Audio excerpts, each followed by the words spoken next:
Here's the south side of my raised bed garden. I'll take you in for a closer look now. These are a few topped chocolate super hots here, but with this shade right here, they ain't growing very good. And right here, say giant ghost pepper, potting up pretty good. Can't wait until that pod gets right, man. That'd be a pretty good pod there. Right here is my chocolate ghost pepper plant. As you come in right there, you'll see a lot of pods. Those things need wrapping up pretty quick too, don't they? And back here is my peach ghost, and bring you a little bit closer. There is a pod that's ripening, man. That's a pretty tasty little pod there. And right up above the peach ghost, you'll see some of the butch teas that are climbing over the top. And down here, I've got some TS peach that's looking pretty ripe and about ready to pick. And right next to it out here, I do have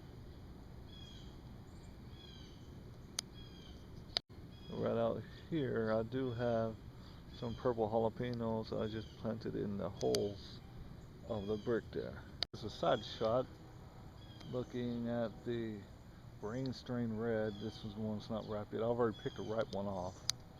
This thing is looking pretty good. It's got a few pods on it. There's a chocolate scorpion. It's flowering up pretty good. Gotta wait a few more days for some pods, I guess. There's another view of the brain strain red. There's a pod there.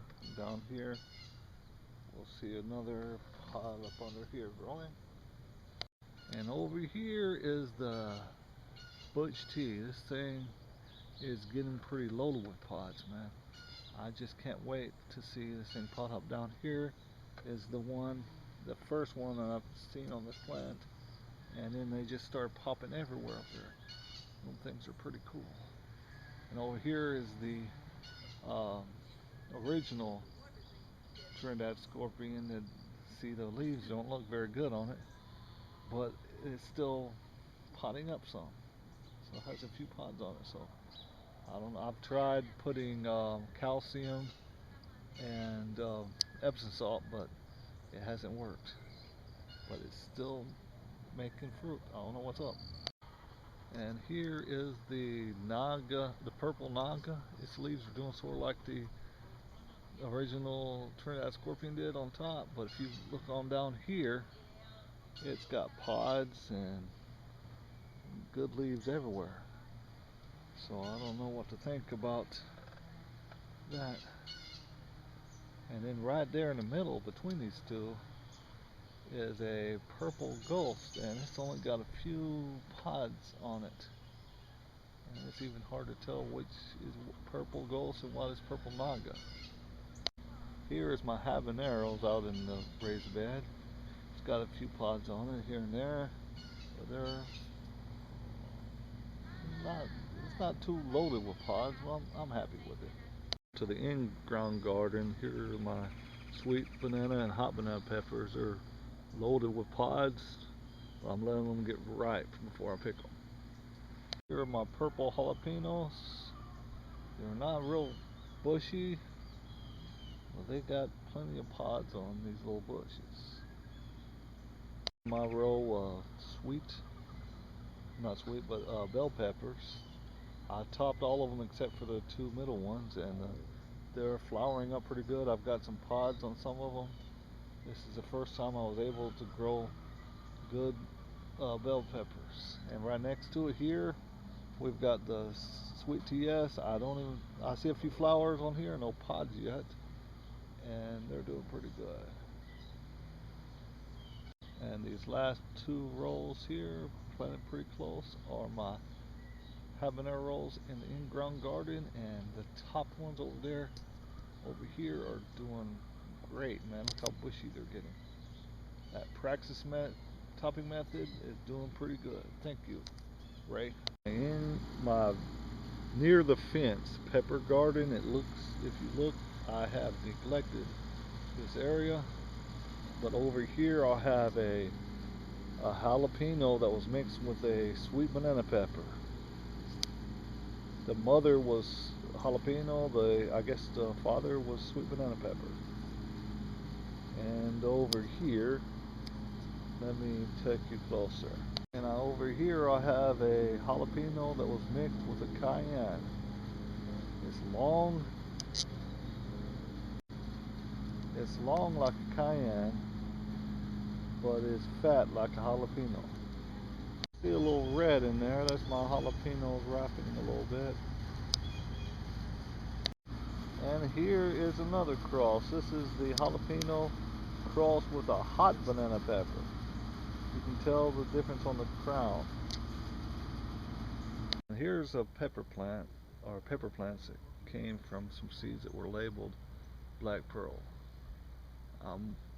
The black one, I know it's Black Pearl, but the green plant back there with the odd shaped peppers there, I don't think they're Black Pearl. I wonder if anybody could help me identify that pepper plant.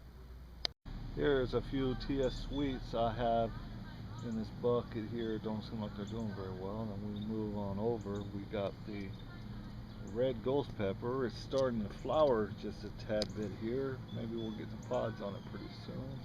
And right next to it we got a Trinidad Douglas with a couple flowers on it, looking pretty good. Trinidad Douglas, we've got a few white ghost peppers. They were doing lousy at first, but they seem like they're trying to take off. Got a little yellowing on the leaf. I don't know what I can do to correct that problem there. And over here we have the chocolate scorpion. If you look over here, we got some pods growing on here, looking pretty nice there. I just can't wait until we get some ripe ones. Right next to it, we've got the little annuum pepper that survived during the winter last year. And hopefully, we'll have it live the third year next year. And right next to it, we got two of the mystery peppers. I don't know what it is, but when it starts potting up, I guess we'll figure out what it is. Here's the old Peter Piper pepper, and some of them are going true to form here. So we'll just see what they look like when they turn red. And here's the Carolina Reaper. This thing was doing real bad at first. I mean, it would just barely grow. I topped it off and it's starting to bush out now. And we look over here and we've got some blossoms, man. Pretty soon I should have some pods on here and hopefully it will grow true to form. This will be a pepper I'm looking forward to. Here's another pepper. I don't know exactly what the variety of this pepper is. I believe it's some type of chocolate, but when it starts it's flowering some, but when it starts potting up and getting ripe, we'll figure out what this pepper is. Tune back with me next week for another update on my garden. Thank you, and let the heat be